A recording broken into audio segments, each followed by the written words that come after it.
The anniversary betrayal. The restaurant's candlelight cast warm shadows across the white tablecloth as Rachel Bennett checked her phone for the third time in 10 minutes. Marcus was late again, but tonight that lateness felt different somehow.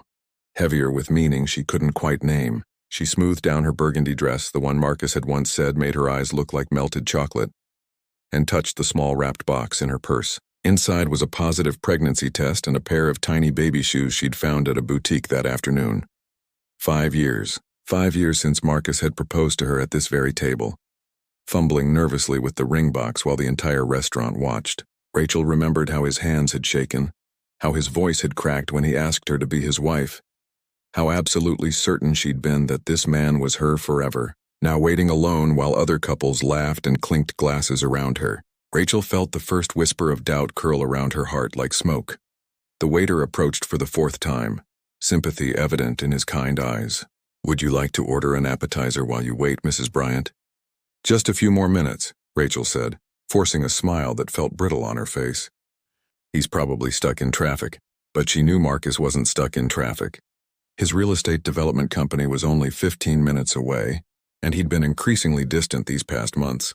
Coming home late, distracted during conversations, his mind always elsewhere even when his body occupied the same room. Rachel had attributed it to work stress, the pressure of his latest commercial project.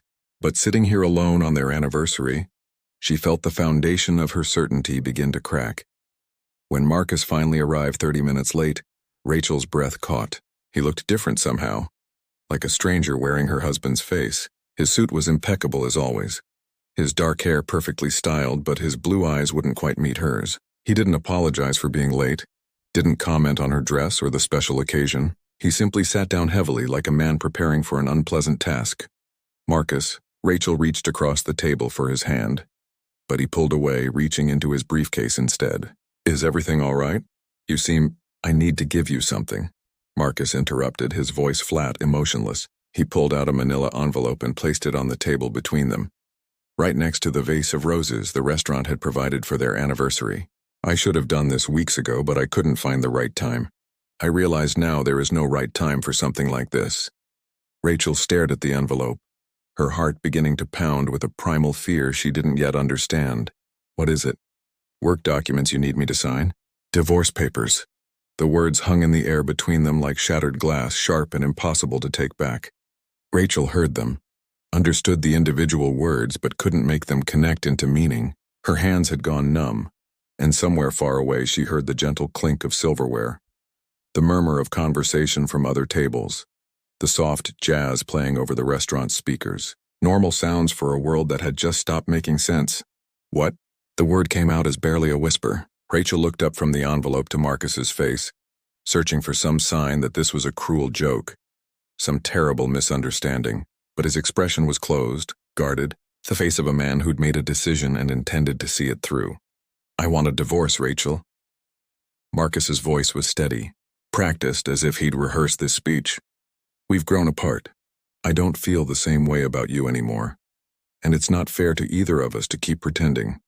I've already consulted with a lawyer. The papers outline a fair division of assets. You can keep the bakery, obviously, and I'm not asking for any of your business income.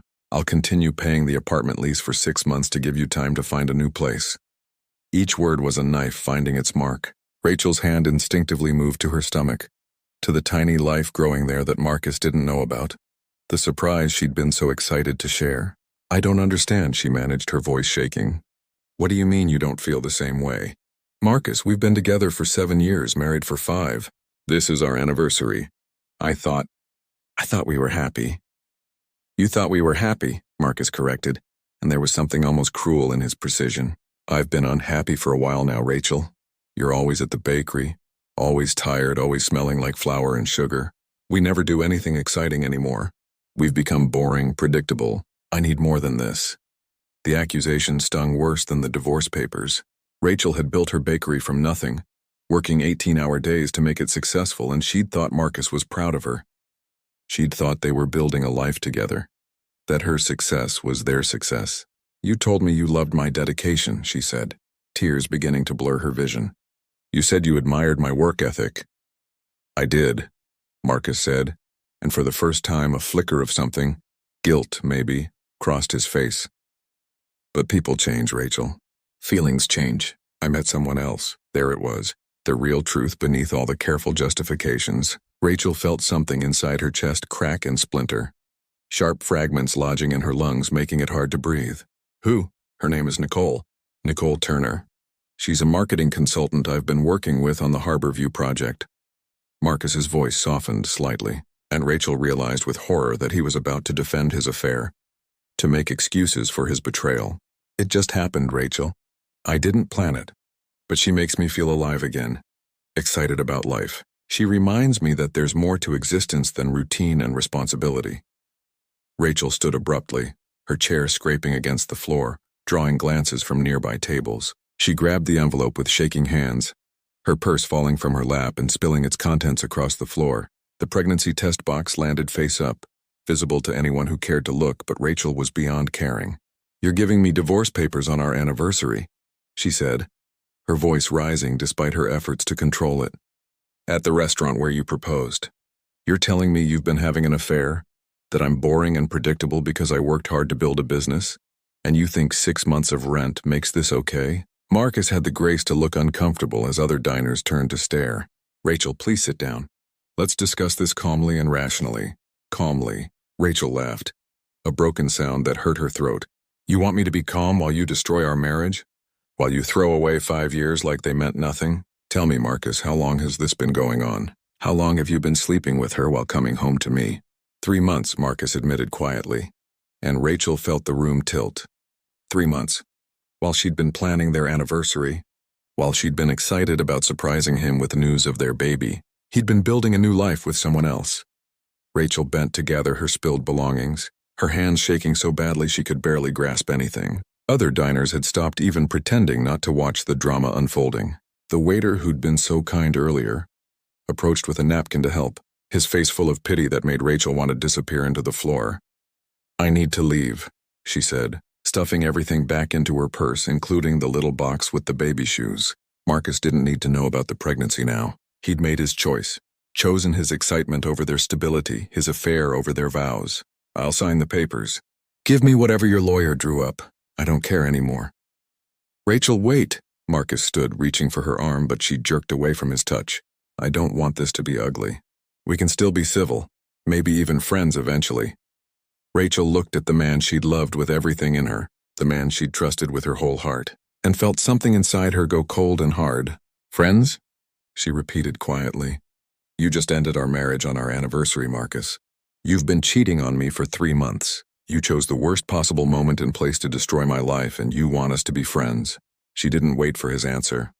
Rachel walked out of the restaurant with her head high, even though tears were streaming down her face, even though every eye in the place was watching her humiliation. She made it to her car before the sobs started, great heaving gasps that shook her entire body. She sat in the driver's seat, hands gripping the steering wheel, and let herself fall apart. When she could finally breathe again, Rachel pulled out her phone and called her sister. "Vanessa?" Her voice cracked. "Can I stay with you tonight?" "Marcus wants a divorce." 30 minutes later, Rachel was sitting on Vanessa's couch, wrapped in a blanket, while her sister made tea and cursed Marcus's name with creative profanity. "I never liked him," Vanessa declared, setting a mug in front of Rachel. "Too smooth, too perfect. Men like that always think they're entitled to whatever they want." "I'm pregnant," Rachel said suddenly, the words tumbling out. "I found out this morning. I was going to tell him tonight." Vanessa's face went through several emotions in rapid succession. Shock, anger, protective fury, and finally settling on fierce determination. "Then he's an even bigger idiot than I thought. What are you going to do?" Rachel looked down at her still flat stomach, at the life growing there that would now grow up in a broken home. "I don't know," she whispered, "but I'm not telling him." The unexpected diagnosis.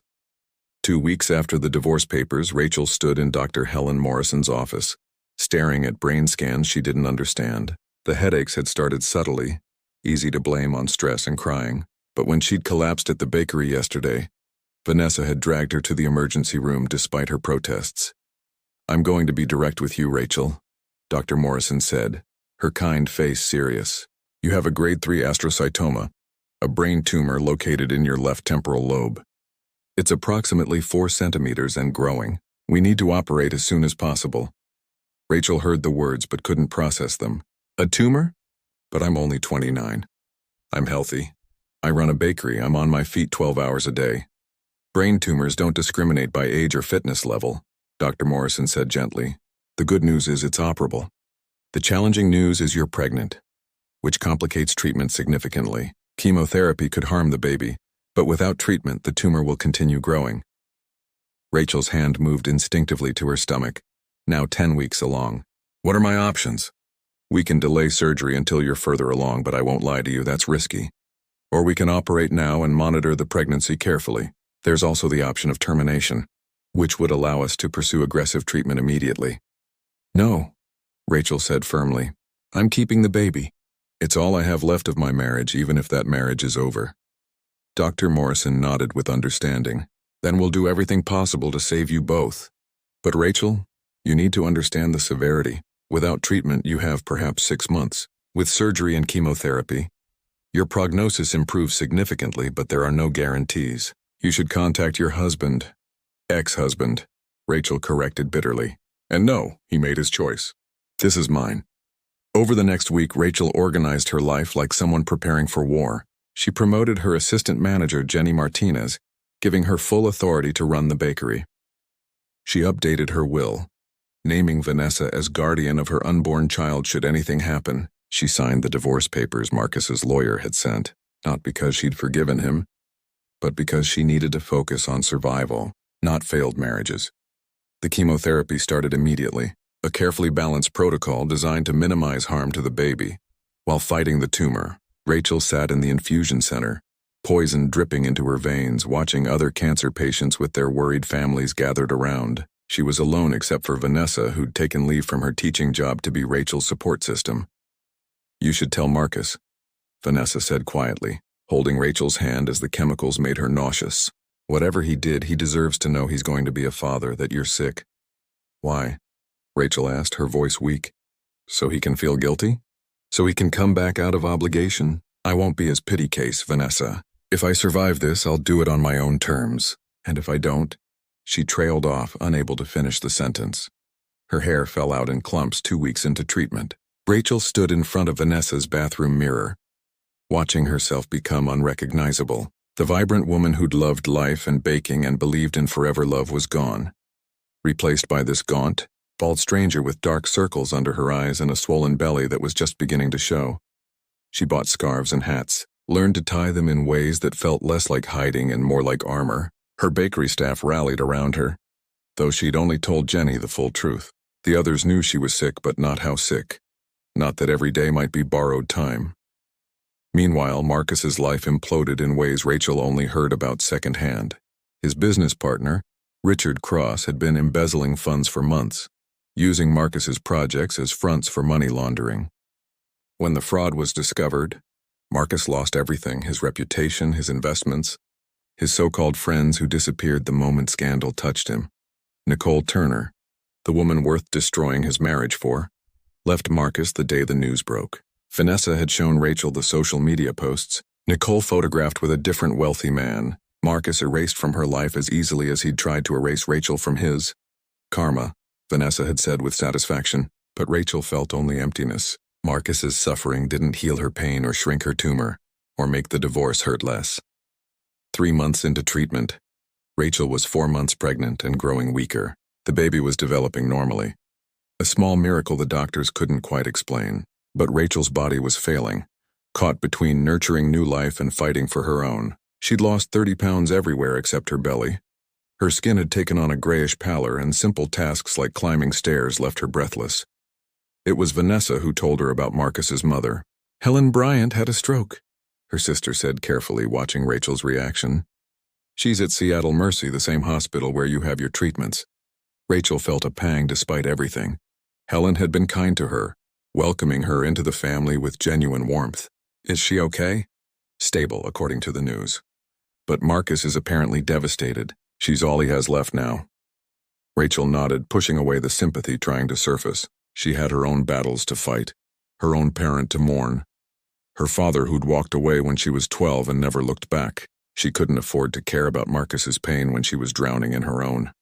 But fate, it seemed, had other plans. 3 days later, Rachel sat in the oncology wing's waiting room reading to pass time before her next scan.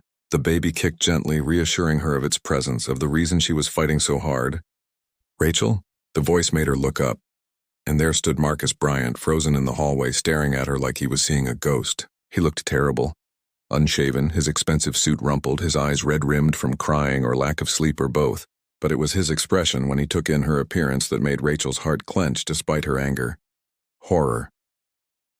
Absolute, devastating horror. "Oh God," Marcus whispered, moving toward her before she could protest. "Rachel, what happened to you?" You're sick. You're really sick?" Rachel pulled her scarf tighter, suddenly self-conscious. "What are you doing here?" "My mother had a stroke. I've been here for days." His eyes couldn't leave her face, cataloging every change, every visible sign of her illness. "How long?" "How long have you been sick?" "That's none of your business anymore, Marcus. We're divorced, remember? You wanted freedom." Rachel stood, gathering her things, desperate to escape before he noticed her stomach, before he put the pieces together. But Marcus was always observant when it mattered to him. His gaze dropped to her midsection, to the small but unmistakable swell beneath her loose clothing. The color drained from his face. "You're pregnant." "Rachel, are you pregnant?" "Leave me alone." Rachel tried to push past him, but dizziness swept over her and she swayed. Marcus caught her automatically, his hands gentle despite their desperation. "How far along?" His voice cracked. Is it mine?" Rachel jerked away from his touch, anger giving her strength. "Who else's would it be, Marcus? Unlike you, I actually took my vows seriously." She saw him flinch but continued mercilessly. "I found out the morning of our anniversary, the same day you handed me divorce papers and told me I was boring. So yes, you're going to be a father, congratulations. And the cancer?" Marcus looked like he might be sick. "What's your prognosis? What are the doctors saying?" "The doctors are saying it's complicated. The baby is healthy, but I need surgery and the timing is critical." Rachel felt tears threatening and hated herself for the weakness. "But again, none of this is your concern. You made your choice. Nicole made you feel alive, remember?" "Nicole is gone," Marcus said quietly. "Everything is gone.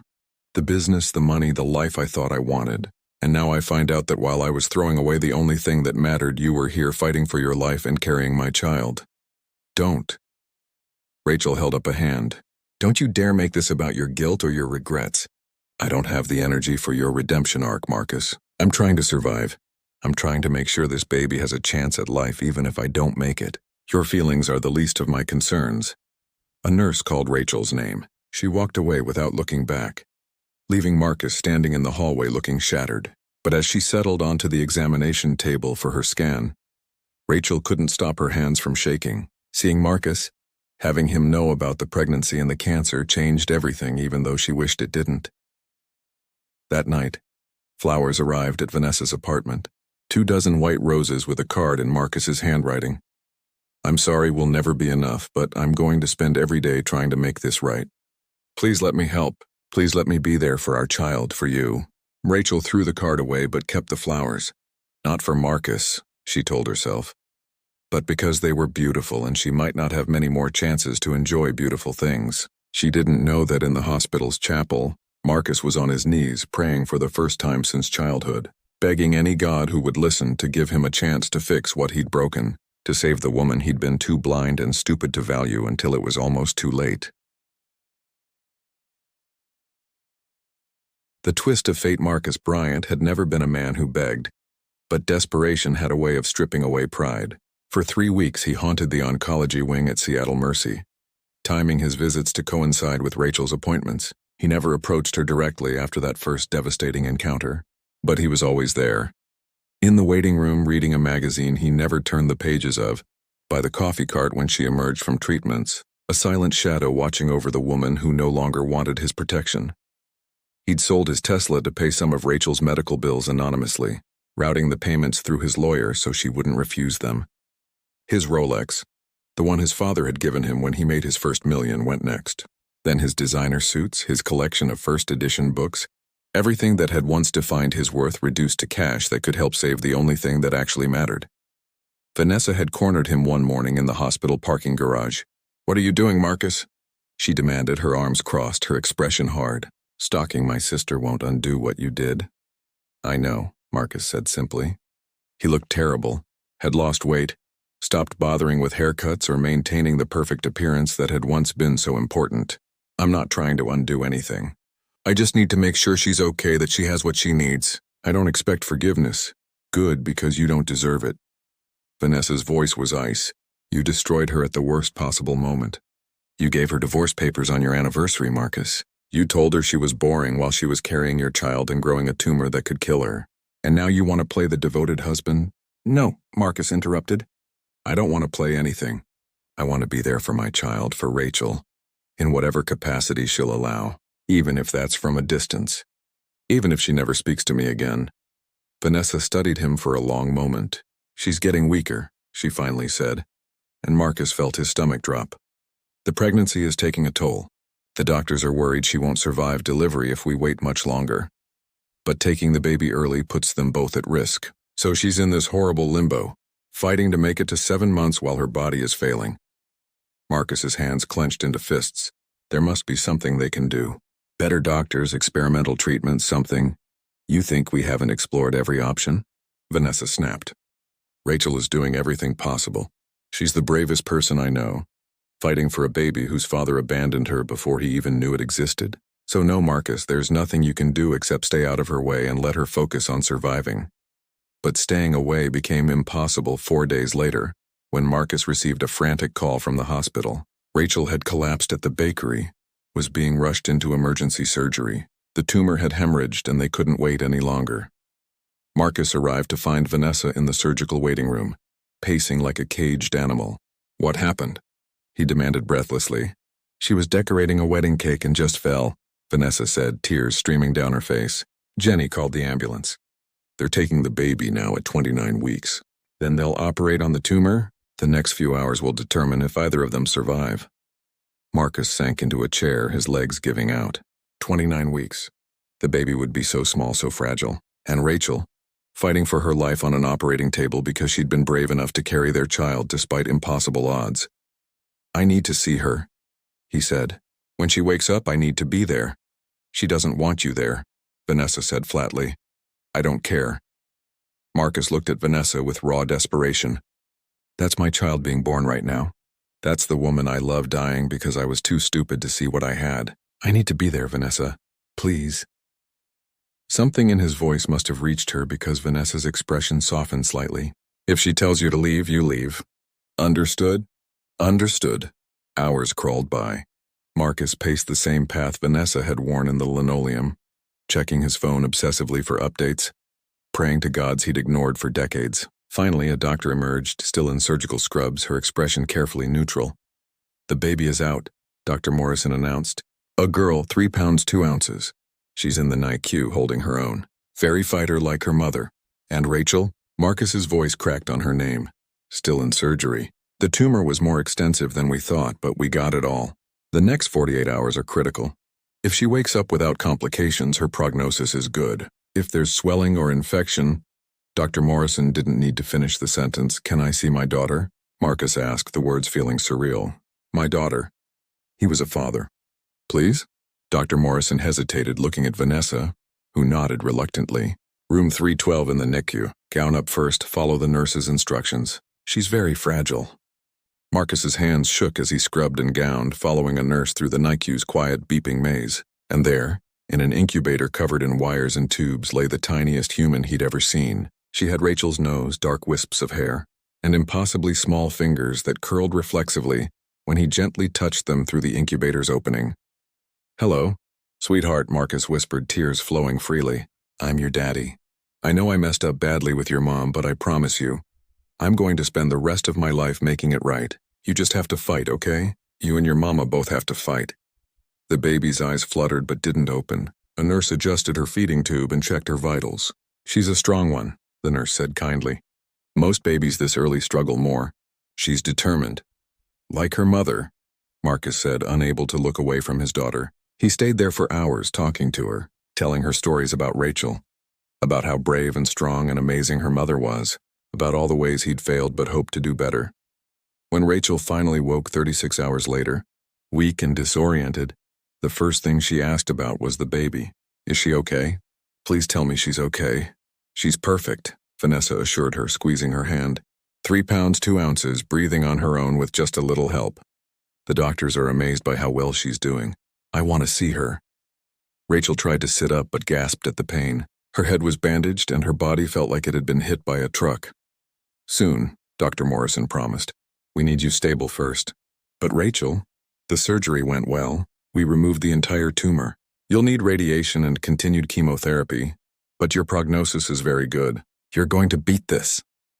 Rachel closed her eyes, tears of relief sliding down her cheeks. She'd done it. She'd made it far enough to give her daughter a fighting chance. "Does Marcus know?" Vanessa and Dr. Morrison exchanged glances. "He's been here since the emergency," Vanessa admitted. "He's in the NICU with the baby. He hasn't left her side except to check on you, but we told him you weren't ready for visitors." Rachel's emotions were too tangled to sort. Anger that he dared show up, relief that their daughter wasn't alone, resentment that he got to meet her first, fear that seeing him would undo her carefully constructed walls. "I don't want to see him," she said firmly. "The baby is his responsibility too, but I don't want him near me." But 3 days later, when Rachel was finally stable enough to be wheeled to the NICU, Marcus was there. He'd apparently taken up permanent residence, sleeping in the uncomfortable chair by their daughter's incubator, reading to her from children's books, changing her tiny diapers when the nurses allowed it. When Rachel's wheelchair rolled up to the incubator, Marcus stood immediately, his face a mixture of hope and fear. "Rachel," he breathed. "You're awake. You're okay." Rachel ignored him, her entire focus on the tiny baby in the incubator. "Oh," she whispered, her heart breaking and healing simultaneously. "Oh, she's so small.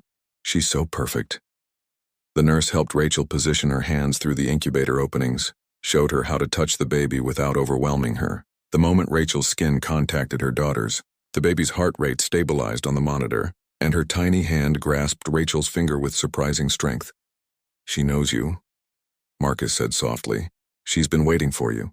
Have you named her?" the nurse asked. Rachel looked at the baby, at the fighter who'd survived impossible odds. "Emma," she said. "Emma Grace, after my mother." "It's beautiful," Marcus whispered. "She's beautiful. Just like you." Rachel finally looked at him, really looked at him, and was shocked by what she saw. This wasn't the polished, perfect Marcus who'd handed her divorce papers. This man looked haunted, hollow, like he'd been to hell and barely made it back. "What are you doing here, Marcus?" "Being a father," he said simply. "Being whatever you'll let me be. I know I have no right to ask anything from you, Rachel, but please let me help with Emma. Let me be here for her, for you, during your recovery. I'll sleep on a cot, stay out of your way, whatever you need." "Why?" Rachel asked, tears slipping down her cheeks. "Why now, when I'm sick and broken? Where was this devotion when I needed you? When I was healthy and whole and loving you with everything I had?" Marcus knelt beside her wheelchair, his eyes level with hers. "I was a fool. I was selfish and blind, and I destroyed the best thing in my life because I took you for granted. I have no excuses, no justifications that make what I did okay. But I'm here now, and I'm not going anywhere. Even if you hate me forever, I'm going to be here for our daughter. I'm going,